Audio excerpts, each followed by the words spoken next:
хэсэгчилсэн хориг тавьсан бол тэр хориг тавьсан хэсгийг авч үзээд яриад байгаа зарим ортой асуудлуудын тусгаад төсвийг батлаад явж болж байгаамаа. Бүхэлд нь хориг тавьчихлаар Монгол улс 2019 оныг үндсэндээ төсөвгүй угтах аюул нүүрлээд байгаамаа. Төсөв энэ ерөнхийлөгчийн тавьсан хориг дээр ингэж байгаа юм. Дагалдах хууль тогтоомжуудын хамт төсвийг шинээр боловсруулан улсын их хурлаар дахин хэлцэж батлах шаардлагатай гэж. Дахин боловсруулна гэдэг бол ердийн хугацаанд 5-6 сар.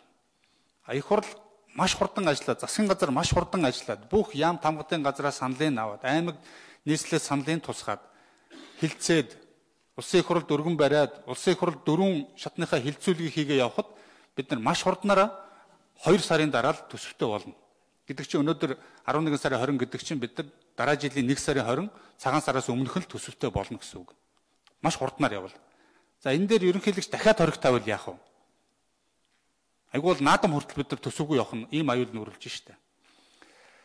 Тэгэд төсөвгүй явбал улс орон ямар хүнд байдалд орох вэ гэдгийг бид нар бүгдээрээ гадарч байна. Ганцхан жишээ хэлэхэд 2019 оны 1 сарын 1-ээс эхлээд улсын төсөвгүй явах юм бол хөтөлбөрийн хүйсний доод хэмжээгээр төрийн албан хаагчид цалинжина. Өнөөдөр 240 мянган төгрөгөөр л гэсэн үг.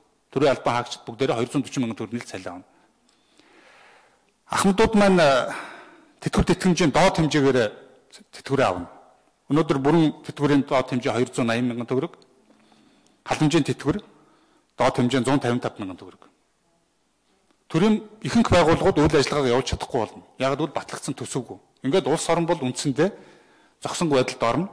Энийг дагсан санхүү эдийн засаг, нийгмийн тэгээд улс төрийн тогтворгүй байдал руу орох аюул нүүрлж байна. Тэм учраас бүхэлд нь тавьсан хоргийг хүлээж авах болцоо алгаа.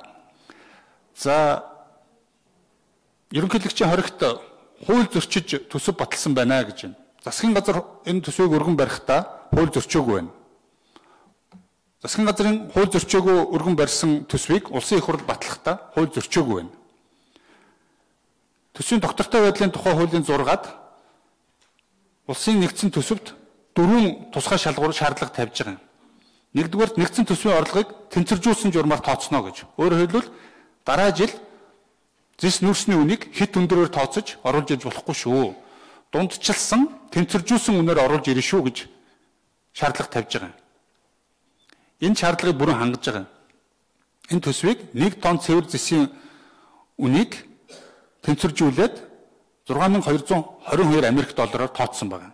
Дараа жил бол зисийн үн дунджаар 5-аас 8 мянган долларт эргэлдэх нэ гэдэг тооцоо олон улсын байгууллагууд гаргасан байна. Нүүрсний үнийг дараа жил тэнцвэржүүлээд 1 тонны 75 доллараар тооцсон байна. 75.9 доллараар. Нүүрсний үн дараа жил 70-аас 130 долларт эргэлдэх нэ гэдэг тооцоог олон улсын байгууллагууд хийсэн байна. Багаар нь тооцож оруулж ирсэн байна.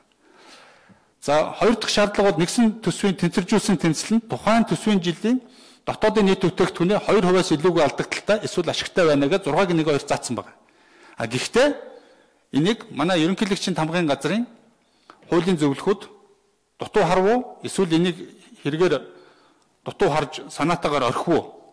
Энэ хуулийн мөн доктортой байдлын тухай хуулийн 19-6-ад 2019 оны хувьд төсвийн алдагдал дотоодын нийт бүтээгдэхүүний 6.9%-тай тэнцэж болно гэд тусгайлсан заалт оруулсан байна.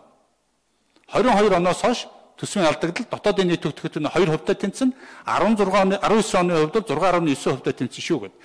Засгийн газар энийг 5.4-өөр өөрөөр 1.5%-аар доошо сайжруулж оруулж ирсэн. Тэрийг улсын их хурл тэр чигээр нь баталсан. За 3 дахь шаардлага бол төсвийн зарлагын нийт өсөлт эрдэс баялагын бус дотоодын нийт бүтээгдэхүүний өсөлтийн сүүлийн 12 жилийн хэмжээнээс хэтрэхгүй байх ёстой гэсэн байна. За 2007-оос 18 онд эрдэс баялагын бус дотоодын нийт бүтээгдэхүүний өсөлт 20.5%-тай байсан. Энэ 19 оны төсөвт нийт зарлагын өсөлт 20.1%-тай байгаа. Хуулийн шаардлагыг бүрэн хангаж байгаа. Тэгээд засгийн газар өөрийн өнөөгийн үнцнээр илэрхийлэгдсэн үлдэгдэл нь тухайн жилийн оны үнээр тооцсон дотоодын нийт бүтээгдэхүүн мөнх хөргөл гишүүнд 1 минут.